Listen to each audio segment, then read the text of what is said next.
What if the blood pressure reading your doctor waved off as nothing to worry about is actually the exact number linked to silent strokes in people over 60? And what if the reading that scared you into a new pill was never the real danger at all? Before I explain that, do one small thing for me. Tap like, hit subscribe, and send this to the one person in your life who checks their blood pressure and just shrugs at the number. That single tap might be the reason someone catches a problem early instead of too late. Here's the truth nobody tells you plainly. Most people past 60 are not confused about whether a number is high. They already sense that. What they are actually confused about is what high even means once a body has been running for 6, 7, 8 decades. A number that would be alarming at 35 might be completely normal at 68. A number that looks fine on paper might be quietly wearing down an artery for years. That gap in understanding is not a small detail. It is costing people their independence, their memory, and in some cases, their lives. So today, I want to give you something different from the usual 5-minute doctor's office speech. I want to give you an actual framework, not a vague keep an eye on it. A real evidence-based way to know exactly where you stand based on your age, your body, and your risk.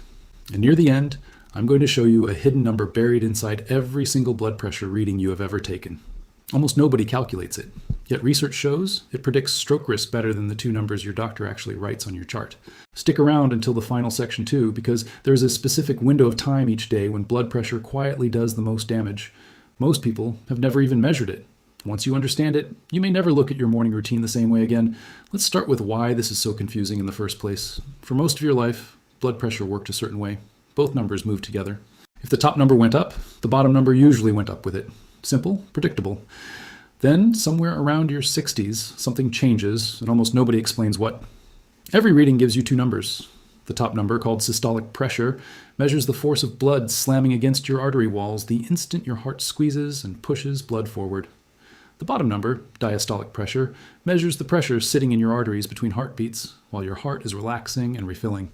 As you age, your arteries change physically. The stretchy, elastic tissue inside artery walls slowly stiffens. This is not something you did wrong. It is simply what happens to tissue over time, the same way skin loses elasticity or joints get stiffer. Doctors call this arterial stiffening, and it changes the entire relationship between your 2 blood pressure numbers. Here's what happens. A stiff artery cannot expand and cushion the pressure wave the way a young, flexible artery can. So every time your heart beats, the force hits harder and your systolic number climbs. At the same time, a stiff artery does not spring back and hold pressure between beats the way it used to. So your diastolic number often drops, or simply stays flat while the top number rises. The result is that your 2 numbers start pulling apart from each other. The top climbs, the bottom holds steady or falls. Doctors call this pattern isolated systolic hypertension, and it is by far the most common form of high blood pressure in people over 60. It behaves completely differently from the blood pressure problems younger people usually get, where both numbers rise together. This matters more than most people realize. Large studies following thousands of adults over decades have found that a high systolic number on its own is dangerous. Even with a completely normal or low diastolic number, it is one of the strongest warning signs for stroke, heart failure, and cardiovascular death. So if a doctor glances at your reading, sees a calm bottom number like 70 or 72 and says, "Diastolic looks fine, don't worry," that reassurance is incomplete.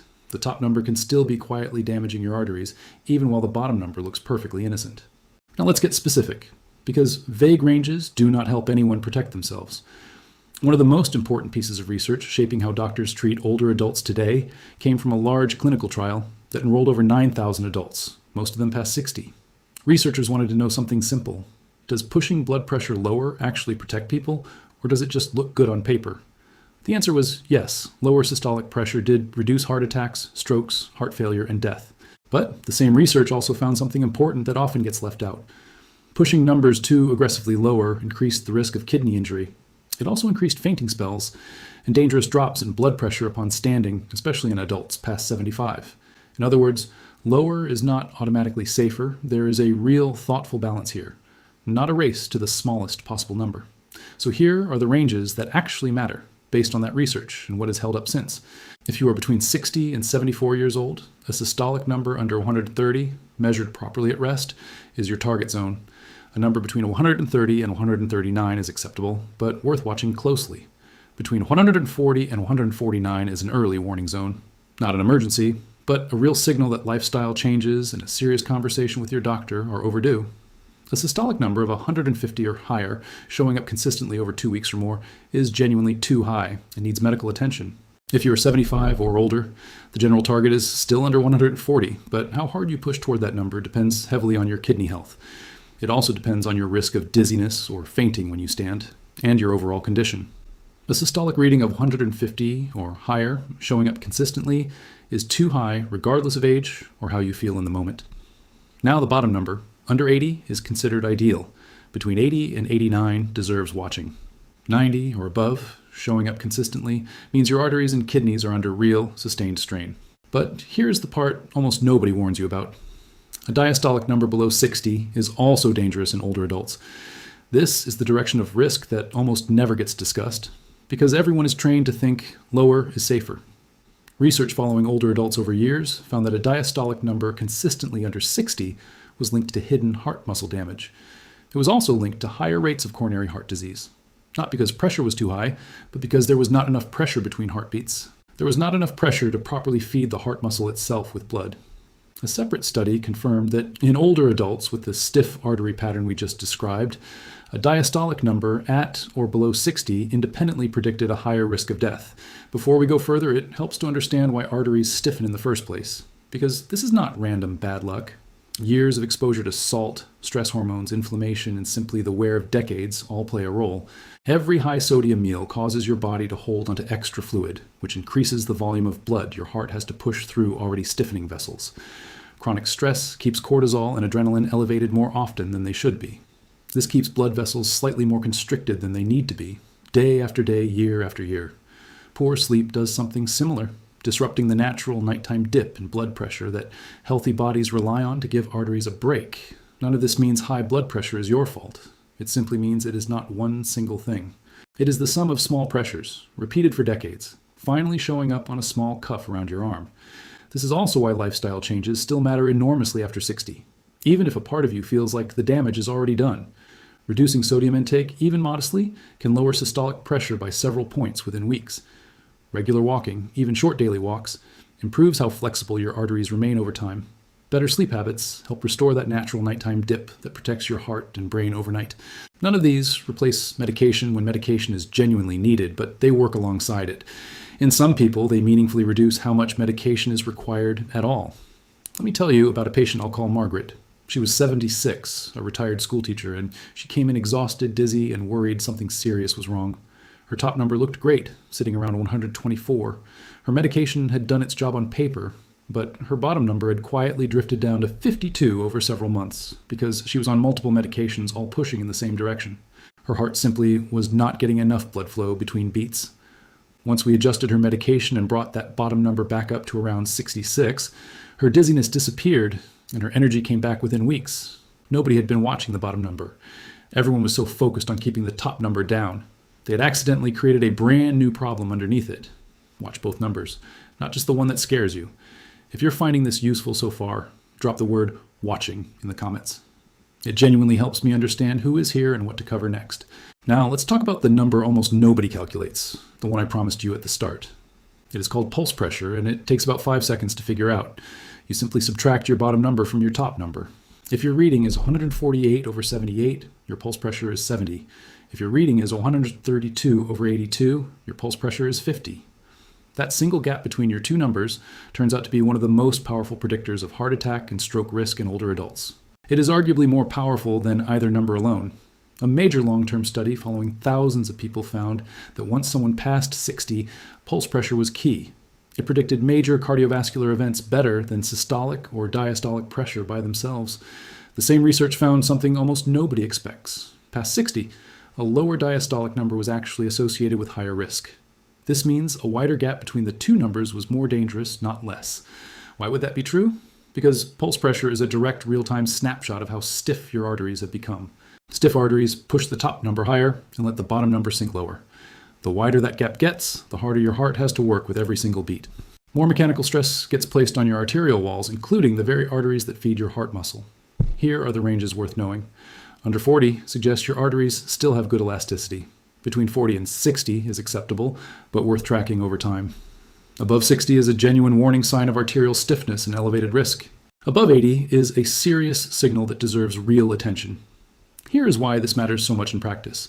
Imagine a reading of 165/75. Most people, and honestly most doctors in a rushed appointment, will focus entirely on that 165 and feel alarmed. But the pulse pressure here is 90, an even stronger warning sign that the artery walls themselves are under severe mechanical stress. That number deserves just as much attention as the top number, sometimes more. So here's something practical you can do right now. Pull up any blood pressure reading you have from the last week or two.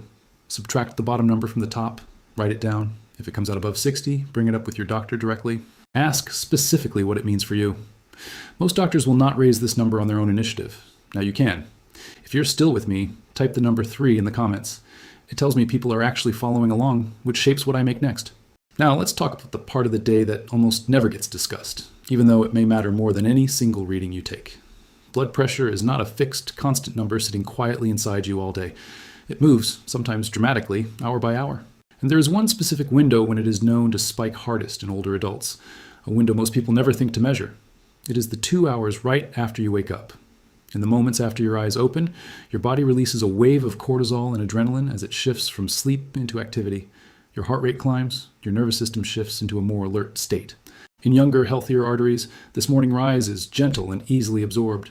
But in older adults with stiffened arteries, that same morning surge can be dramatic, sometimes 20, 30, even 40 points above your overnight baseline. Research tracking stroke and heart attack timing found that the hours between roughly 6 in the morning and noon account for a large share of these events. The morning surge in blood pressure is considered a major driver of that pattern. One notable study following older adults with high blood pressure found that those with a sharp morning surge had nearly 3 times the stroke risk. This was compared to those whose morning rise was gentle, even after accounting for their overall daily average blood pressure. Here's what that means for you practically. If you only check your blood pressure once a day, you may be missing the full story. If you happen to check it in the afternoon or evening, you may be measuring your calmest, safest window and missing the dangerous one entirely. A reading taken within 30 minutes of waking, before coffee, before medication, before you have even gotten out of bed, tells a far more honest story. I once worked with a retired engineer named Walter, 73 years old. His afternoon reading sat comfortably around 130/76. By every normal standard, he looked well controlled. But something told me to check further. I asked him to measure 3 times a day for 2 weeks, right after waking, at midday, and before bed. His morning readings averaged 156 systolic. The very same man who looked perfectly fine every afternoon was quietly running dangerously high. This lasted for the first 2 hours of nearly every single day, right through breakfast and his morning walk. We simply adjusted the timing of one medication to provide stronger coverage overnight and into the morning. Within weeks, his morning readings dropped to the low 130s, while his afternoon readings barely changed. If we had never checked the morning, we never would have found the actual problem. If there is one habit to build from this entire video, it is this. Check your blood pressure within 30 minutes of waking before anything else. It may be the single most revealing reading you take all day. Before we go further, if this is genuinely giving you clarity, hit subscribe now, not later. This channel grows one honest, informed person at a time, and your subscription helps someone else find this exact information when they need it most. Now, everything we have covered depends on one assumption, that your readings are actually accurate. And that assumption fails far more often than people realize. There are 5 extremely common mistakes that quietly inflate blood pressure readings, sometimes by 10 to 20 points each. Stack a few of them together, and you can add 30 or 40 false points onto a number that never actually reflected your real blood pressure at all. The first mistake is measuring without resting first. Blood pressure rises immediately with any physical movement. Guidelines recommend a full 5 minutes of quiet, seated rest before taking any reading. Most people skip this entirely. The second mistake is measuring over clothing, or letting your arm hang unsupported. The cuff needs to sit on bare skin. Your arm needs to rest at roughly heart level on a table or armrest, not dangling by your side and not resting in your lap. Letting your arm hang down can alone add 8 to 10 points, simply due to gravity pulling blood downward. The third mistake is using the wrong cuff size. A standard cuff on a larger arm will consistently produce falsely high readings. If you are unsure what size cuff you actually need, ask your pharmacist. It matters more than most people assume. The fourth mistake involves small things people barely think about. A full bladder can raise your systolic number by 10 to 15 points on its own. Crossed legs can add another 5 to 8 points. Talking during the measurement, even casually answering a question, can add another 10 points or more. Add those together, and you're looking at potentially 25 to 30 extra points, entirely from things completely within your control. The fifth mistake is trusting a single reading.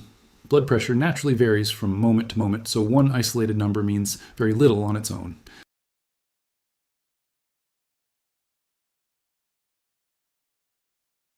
So here is the simple, correct routine worth adopting. Rest quietly for 5 minutes, feet flat on the floor, back supported, arm bare and resting at heart level. Take 2 readings, 1 minute apart. Do this twice daily, once within 30 minutes of waking and once in the evening for 7 consecutive days. Average all of those readings together. That average, not any single number from a rushed office visit, is what should actually guide decisions. One question I get constantly is this: when does a high reading simply need watching, and when does it need an ambulance? Here's the honest way to think about it. But before we get to that, it helps to understand what actually happens inside your body. Your kidneys contain tiny, delicate blood vessels that filter waste from your blood every single day. Sustained high pressure gradually damages these tiny vessels. Your eyes contain similarly delicate vessels at the back of the retina, and an eye doctor can sometimes spot early blood pressure damage. Your brain relies on small, thin-walled vessels deep inside it, and these are especially vulnerable to the kind of pressure spikes we have been discussing. Small areas of brain damage that produce no obvious symptoms at the time are closely tied to poorly controlled blood pressure in people over 60. None of this is meant to frighten you. It is meant to explain why the numbers on that small cuff matter so much more than they seem. A high number without any accompanying symptoms is a signal to respond calmly, not to panic. Sit down. Rest for 10 minutes. Breathe slowly. In most cases, a number that looked alarming drops meaningfully after genuine rest. Stress alone can temporarily spike a reading by 20 or 30 points. A high number paired with specific symptoms is an entirely different situation. If your systolic is above 180 or your diastolic is above 120, take notice. If you're experiencing specific symptoms alongside those numbers, this becomes an emergency. Call for help immediately. The warning symptoms are these: a sudden, severe headache unlike anything you have felt before, chest pain or pressure, sudden trouble speaking or understanding speech, sudden vision changes or partial loss of vision, numbness or weakness on one side of your body, sudden, severe difficulty breathing. These symptoms alongside a dangerously high reading suggest organs are being damaged in real time. Minutes genuinely matter in that situation. But here is the reassuring flip side. Plenty of people occasionally see high readings with absolutely no symptoms at all. That situation does not require an emergency room visit. It requires calm remeasurement and a same-day or next morning call to your doctor. Knowing this difference, a spike versus a genuine crisis, can save you from years of unnecessary worry, or it can save your life. Let's bring everything together. I want you to leave this video with something you can actually use starting tomorrow morning. Too high was never a single number. It depends on which number you're looking at and how consistent the pattern is. If you are between 60 and 74, aim for a systolic number under 130. Watch closely between 140 and 149. Anything at 150 or above showing up consistently needs real medical attention regardless of age or how you feel. Your diastolic number above 90 is too high, but below 60 is equally dangerous, and almost nobody watches for that. Calculate your pulse pressure, the simple gap between your two numbers. Under 40 is healthy. Above 60 deserves attention. Above 80 is a serious signal. Remember the morning surge, the 2-hour window after waking, that quietly causes more damage than any other part of the day. Remember the 5 silent measurement mistakes that can add 30 or more false points to any reading. Remember the correct way to measure: 5 minutes of rest, bare arm at heart level, 2 readings twice daily, averaged over 7 days. And remember the difference between a spike and a crisis. A high number alone calls for calm and remeasurement. I want to ask you honestly, have you ever actually checked your blood pressure within 30 minutes of waking up? Tell me in the comments. If this video gave you clarity, subscribe, tap like, and send this to one person you love who just shrugs at whatever number appears. Your blood pressure reading was never meant to be a verdict. It is simply your body's way of talking to you. Today, you learned how to listen.